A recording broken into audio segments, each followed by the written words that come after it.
Welcome back. In this video we're going to explore limits to infinity. When we look at limits to infinity, we're going to be talking about as x goes to positive infinity or as x goes to negative infinity, what's the y value approaching. And then also we're going to take a look at some vertical asymptotes, so like as x approaches a critical number where there's a break in the graph, does it grow to positive infinity or negative infinity, so on and so forth. On our first example, what we're going to look at is this rational equation 1 over x minus 2. The 2 is a restriction on the domain. So what I did was I went ahead and graphed that, and I find that I have a vertical asymptote right here at 2. I have that vertical asymptote. And so as x goes to 2 from the left-hand side, I go down to negative infinity. As it goes to 2 from the right-hand side, I go up to positive infinity. So again, this limit, we would say, does not exist, since they do not converge to the same value. There's some confusion about whether we say, like if I were to talk about a right-hand limit, I could say it goes to positive infinity, or I could say it does not exist. It just depends on how you look at limits. AP will not confuse you on that kind of stuff. I'll try to clarify in class for you on that concept. In this particular case, when I had the limit as x approaches negative infinity of 2x squared minus 5 over 3x squared plus x plus 2, what the rule here when x goes towards infinity or negative infinity is to divide everything by the highest power in the denominator. It's always got to be the denominator. So what I'm going to do is I'm going to divide everything by x squared. So the limit as x goes to negative infinity, we'll worry about negative or positive infinity, is going to of 2x squared over x squared minus 5 over x squared, and then this is going to be 3x squared over x squared plus x over x squared plus 2 over x. This simplifies into 2 minus 5 over x squared over 3 plus 1 over x plus 2 over x squared. Squared right there.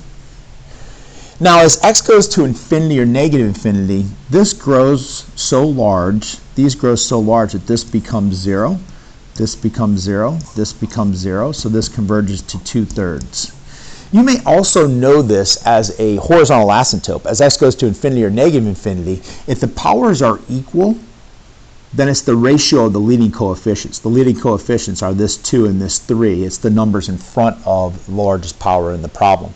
If the largest power in the denominator is larger than the power in the numerator, then it goes to 0. And if it's the other way around, then it grows without bound. We do not look at slant asymptotes in this class. In my third example, I'm looking for vertical and horizontal asymptotes of x plus 3 over x squared minus 9.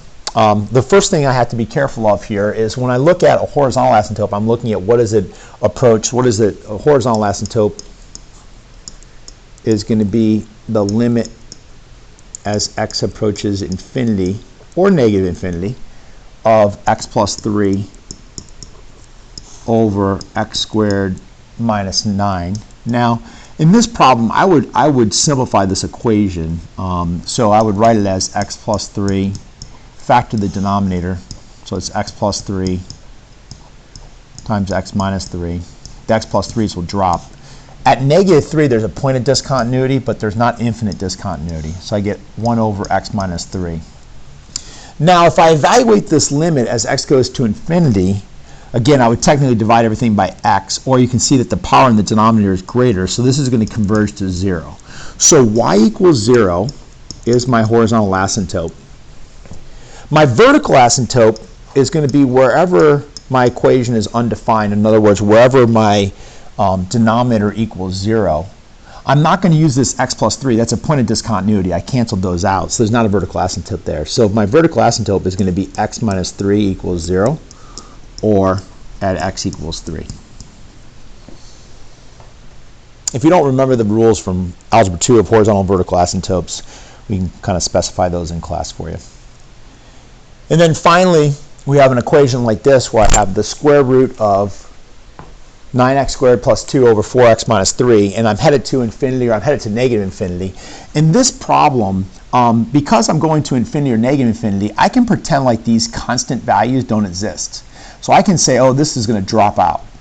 Now, if I take this square root, this is where it gets a little bit confusing about whether I'm going to positive infinity or negative infinity. Since I'm going to positive infinity and I take this square root, I'm just going to, it's the square root of this is going to be 3x. So really this says the limit as x goes to infinity of 3x over 4x, powers are equal, these will drop out, so it's just 3/4. If it was going to negative infinity, when I took that square root, it would be negative 3x. So if I had this problem, if I had limit as x goes to negative infinity of the square root of 9x squared, whatever that was, over 4x minus 3, I think this is plus 4, something like that. When I go to take, drop out my constants, okay, that's fine, same thing. But when I go to take this square root right here, now since I'm going to negative infinity, it's got to be the negative square root. So it would be the limit as x goes to negative infinity of negative 3x over 4x, which is negative 3/4. All right, good luck. See you back in class soon.